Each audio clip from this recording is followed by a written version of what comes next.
Magandang umaga, ngayon po ay araw ng Biyernes, May 17, 2024 at narito po muli ang update sa lagay ng panahon.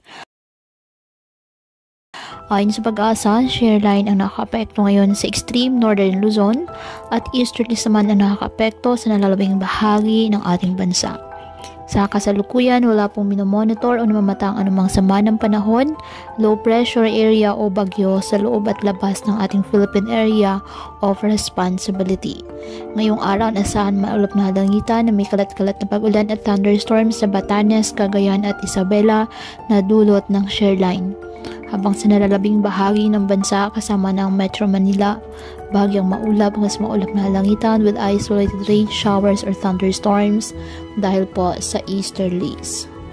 Kaya patuloy pa rin po natin na pinag-iingat ang ating mga kababayan sa banta pa rin ng mga posibleng pagbaha at pag-uho ng lupa lalo na kapag may malalakas na ulan, at ugaliin po na magdala palagi ng payong o kahit anong panangga sa ulan, hindi ka naman po sa init ng araw kapag lalabas ng ating mga tahanan.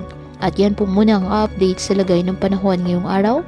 Muli patuloy po tayo na mag-ingat at palaging tandaan, God loves you. Stay safe and God bless.